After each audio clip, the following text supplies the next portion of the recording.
Before we get started, we'd like to share with you a podcast we are super excited about coming out. It's called The Parables Allegory, in which 6 individuals find themselves trapped within a surreal, ever-shifting library, with no recollection of the lives they led up to this point. They're left to wander the winding stacks in hopes of finding a way back. Unbeknownst to them, however, an enigmatic and immutable narrator watches over them here, unyielding in the stories he is compelled to tell, and the endings that come with them.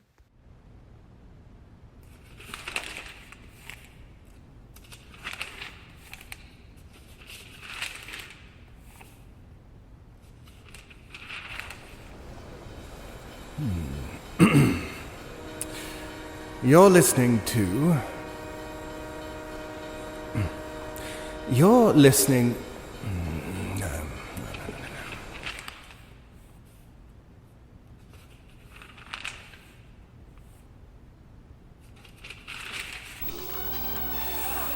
You're listening to... You're listening to... You're listening to... Really?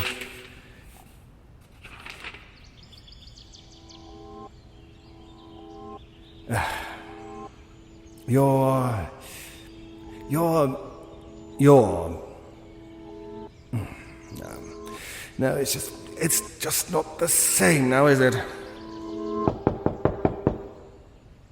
You all right there? Come in. Sorry, I found some people.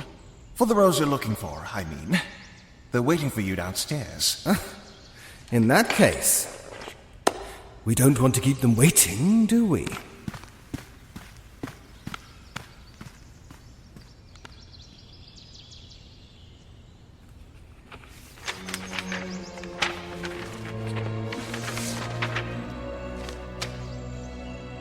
The Parables Allegory is an abstract horror audio drama about 6 individuals that find themselves trapped within an otherworldly library, and the narrator that tells you of the echoes of past stories they've lived and the endings they'll have to face. Stories of inevitability, defiance, hauntings, and hope. However that may mean for each of them. You can hear more from us at Jack-Consolations on Tumblr, at JackoConsole, 1L, one word, on Blue Sky, at Jack.O.Consolations on Instagram, and at Parables Allegory, one word, on TikTok. Thank you for your time and attention.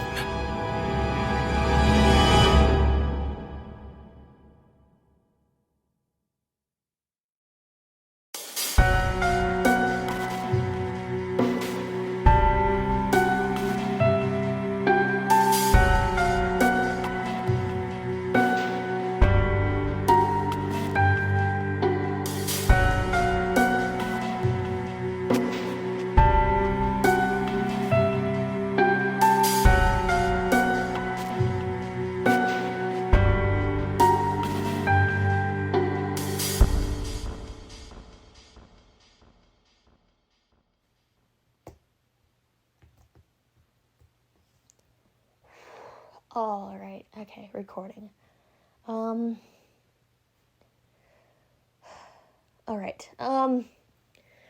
Okay, welcome back, everyone. Thank you for taking time out of your days to send through some emails. Those of you who are not filling my inbox with spam, I know posting our findings so far was an accident. I know I shouldn't post research until it's conclusive. I just wanted to share. I learned my lesson. There's no need to email and prank me about this. I only started uploading my notes so that people could tag along and share their own findings and experiences. I thought we'd go through some today and see what you've all submitted. As for the credibility of some of these stories I received, well, that remains to be seen. Upon attempting to follow up on these rather colorful stories, I was consistently met with delivery errors, so I have no way of clarifying or digging deeper into anything. Okay, Malik and I would appreciate it if you could provide us with references, historical artifacts, or anything like that. We officially only have 5 more days before we have to leave Adalia, and sweeping the area for remnants of the town is proving to be more of a challenge than we maybe first thought. There's some actual information in the emails I've received, so if you could find me your sources and not deactivate your emails, that would be great. I'll see if I can get my deadline extended. And look, I don't even know how you got Malik's email, but I would appreciate it if you could not harass my assistant. He doesn't need his email filled with junk either. Okay, so out of the over 80 emails Malik and I received, we have a total of 12 that are actually coherent enough to read.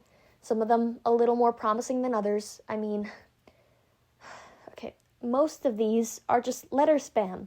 There's a few that have random words in no particular order. Like, come on, listen to this. Trees, Saturday, tomato, underbelly, silverside. That's what it says. What does that mean? There's like 5 here from people claiming to be the original settlers of Adalia, which, I mean, you could at least send your references attached if you're going to go to that much effort. There's only one email that gives a full account from Evan Grimsom. Clever alias, I'll give you that. We actually managed to track down the Grimsom family, but it was tricky. So however you got that name, if you're listening, please send us your resources. Okay, here's what the email says.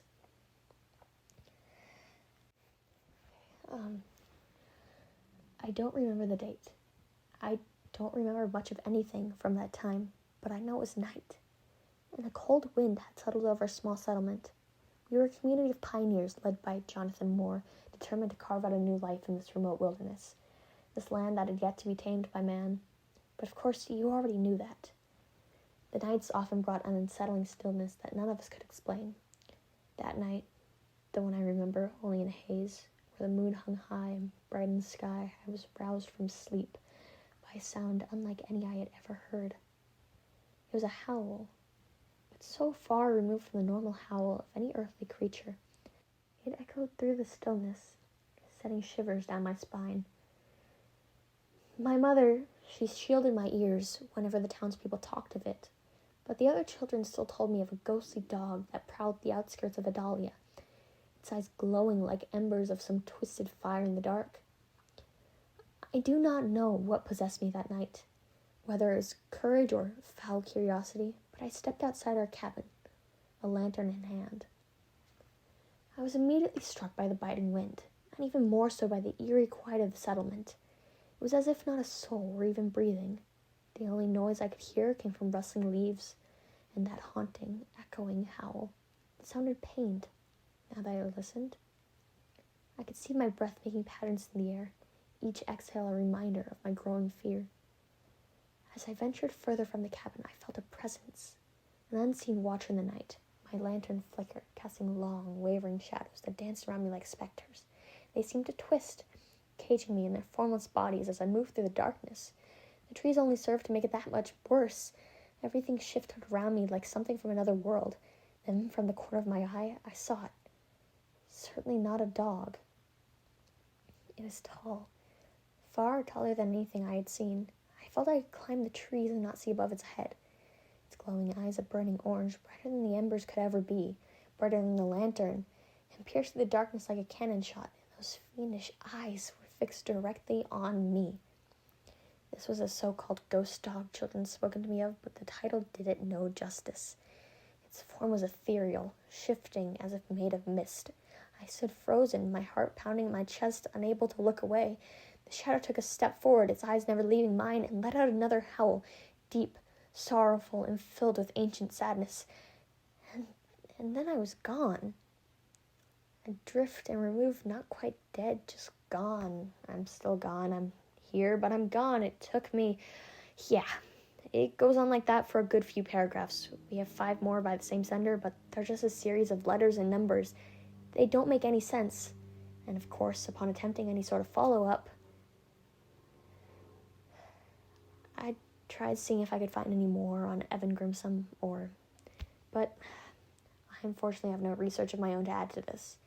And while this certainly paints a picture of the town's more superstitious beliefs, I am no way stating that the more sarcastic or spooky elements hold any water, or that this account is real at all. Okay, there's another one talking about Evan, something like, it feels like he never left us. It mentions Abigail, but honestly, this email reads like bad spam or a house of leaves. I don't know. Honestly, I'm gonna need a little more than, ooh, ghost dogs and spooky lights. Ghost stories are all well and good when they're not the bulk of my research assignment.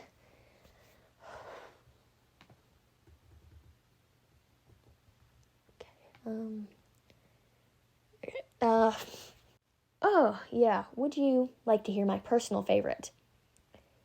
It began on the third Tuesday of the 37th week when the sky turned a peculiar shade of plaid and the air was filled with the unmistakable scent of freshly baked dictionaries.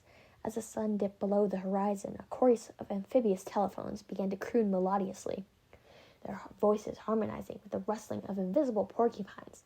The ground beneath our feet shimmered with the iridescence of 1,000 moonlit marshmallows, creating a landscape that can only be described as a kaleidoscopic symphony of colors. Listen.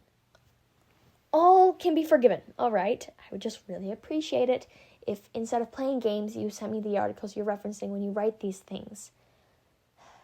Anyways, if you have actual information, please don't hesitate to send it in. I mean, seriously, rush. We only have 5 more days with that extension, and I'd like to put a few more likely accounts of Adalia into my report. All right, I don't know this password. I need Malik. Malik! He should be back from the survey by now. Malik? Oh, okay. Malik?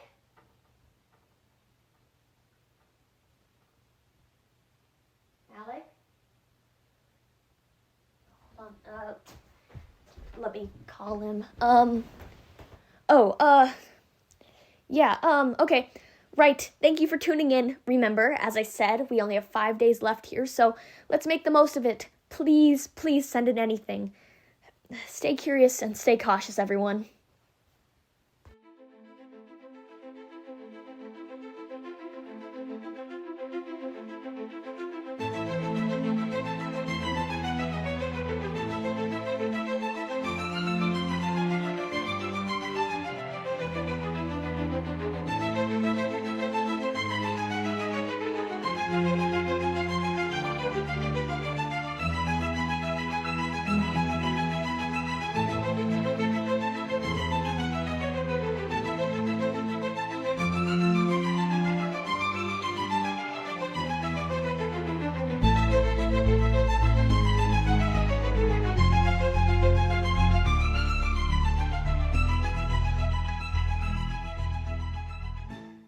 Memo to self, contact RSS site.